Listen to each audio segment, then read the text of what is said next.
Hello दोस्तों, मैं हूं पीयूष और 7 जनवरी 2021 में इलॉन मस्क जेफ बेजोस को सरपास करते हुए इस प्लेनेट के रिचेस्ट पर्सन बन जाते हैं। और आज जून 2022 में इनकी नेटवर्थ 203 बिलियन यूएस डॉलर तक पहुंच जाती है। और इलॉन मस्क के अकेले की नेटवर्थ आज इतनी है कि इन्होंने पूरे के पूरे BMW और डैमलर ग्रुप को पीछे छोड़ दिया है। अब दोस्तों, नेटवर्थ असल में होती क्या और कैसे आप किसी की नेटवर्थ का अंदाजा लगाते हैं, चलिए जानते हैं। और ये जो चीज मैं आपको बताने जा रहा हूँ, इससे आप खुद की नेटवर्थ का भी अंदाजा लगा सकेंगे। So net worth is the value of all your assets minus the total of all your liabilities. और इस फॉर्मूले से आप अपनी नेटवर्थ भी फाइंड आउट कर सकते हैं। और जैसा कि मैंने आपको बताया, इलॉन मस्क की नेटवर्थ है 203 बिलियन यूएस डॉलर। लेकिन सवाल ये है कि जिस इलॉन मस्क की नेटवर्थ 2020 की शुरुआत में सिर्फ 27 बिलियन यूएस डॉलर थी, वो आज 203 बिलियन यूएस डॉलर तक कैसे पहुंची। इलॉन मस्क ने सिर्फ 2 साल के अंदर ऐसा क्या किया जिससे वो आज first richest person in the world बन गए। इलॉन मस्क के इस मेजर सक्सेस के पीछे हाथ था टेस्ला का। इसका स्टॉक प्राइस 2020 में 720% बढ़ गया। अब दोस्तों, एक सवाल आपके दिमाग में भी आ रहा होगा कि टेस्ला का स्टॉक प्राइस बढ़ने से इलॉन को कैसे फायदा हुआ। तो ऐसा ही होता है दोस्तों, कोई भी बिलियनर किसी बड़ी कंपनी का ओनर होता है। जैसे इलॉन मस्क ओनर है टेस्ला के, जो कि इलेक्ट्रिक कार्स बनाने के लिए बहुत फेमस है और इसकी वैल्यू बहुत है।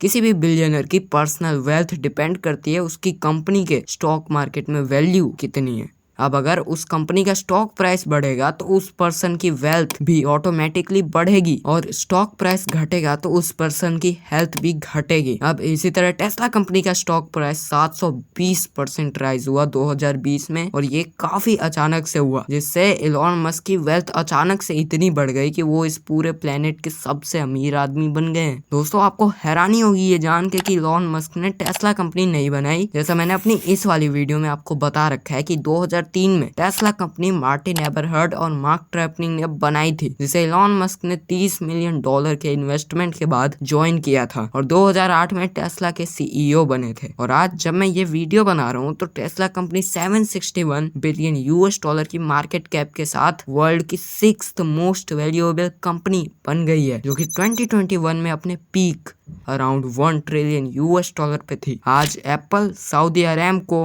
माइक्रोसॉफ्ट, अल्फाबेट यानी गूगल और अमेज़न के बाद टेस्ला मोस्ट वैल्यूएबल कंपनी की लिस्ट में 6th रैंक पे आती है। अब दोस्तों, चलिए हम इनकी पर्सनल लाइफ के बारे में भी थोड़ा जानते हैं। इलॉन मस्क 1971 में प्रिटोरिया, जो कि साउथ अफ्रीका में लोकेटेड है, वहाँ इनका जन्म हुआ था। इनके पापा अफ्रीकन थे, मम्मी कैनेडियन थी। इलॉन मस्क एक दिन में 10 घंटे बुक्स पढ़ते थे जब वो बच्चे थे, और इतना पढ़ते थे कि इन्होंने पूरी इंसाइक्लोपीडिया ब्रिटानिका ही पढ़ डाली थी। 12 साल की उम्र में इन्होंने खुद की कोडेड गेम $500 में बेच दी, और ये इनकी पहली इनकम थी, जो कि सिर्फ 12 साल की उम्र में इन्होंने की थी। 1989 में ये कनाडा गए और यूएसए की पेंसिल्वेनिया यूनिवर्सिटी से पढ़ाई करी, और 1955 में इन्होंने अपनी पहली कंपनी Zip2 फाउंड की थी अपने भाई के साथ, वो भी अपने पापा से 28 के यूएस डॉलर के लोन के साथ, और 22 मिलियन यूएस डॉलर में उस कंपनी को सेल भी कर दिया। 1999 में इन्होंने X.com नाम की ऑनलाइन बैंक कंपनी अपने पैसों से फाउंड की, और 2000 में X.com एक और कंपनी के साथ मर्ज हुई और बन गई पेपैल कंपनी, जिसे आगे चल के eBay ने एक्वायर किया $1.5 यूएस डॉलर के बदले में। और इसी इवेंट के बाद इलॉन मस्क एक बिलियनर बन चुके थे। इसके बाद इन्होंने अपना फोकस पैशन की तरफ लगाया और इन्वेस्ट कर दिया more than 100 million US dollar एक कंपनी बनाने के लिए, जिसका नाम है स्पेस एक्स। इसका मिशन है मार्स पे कॉलोनी बनाना जिसपे हम ह्यूमंस रह सके। 2020 में स्पेस एक्स पहली ऐसी प्राइवेट कंपनी बन गई जिसने स्पेस में कोई ह्यूमन भेजा हो, और 2025 तक इनका मिशन है ह्यूमंस को मार्स पे भेजना। और ऐसे ही बड़े बड़े प्लान्स के लिए तो इन्हें रियल लाइफ आयरन मैन या टोनी स्टार्क भी कहा जाता है। 2001 में इलॉन मस्क को सीवियर मलेरिया हो गया, और वो इतना सीवियर था कि वो ऑलमोस्ट मरने वाले थे, और क्लोरोक्विन नाम की एक वैक्सीन ने इनकी जान बचाई थी, जो कि आपको याद होगा कोविड-19 के ट्रीटमेंट में भी इस वैक्सीन का इस्तेमाल किया जा रहा था। इनकी लाइफ में थोड़ा और निजी घुसा जाए तो इलॉन मस्क के 8 बच्चे हैं, और इनके एक बच्चे का नाम तो इतना अजीब है कि मुझे वो प्रोनाउंस करने के लिए यूट्यूब पे एक वीडियो देखनी पड़ गई, जिसे कुछ ऐसे प्रोनाउंस किया जाता है XS812।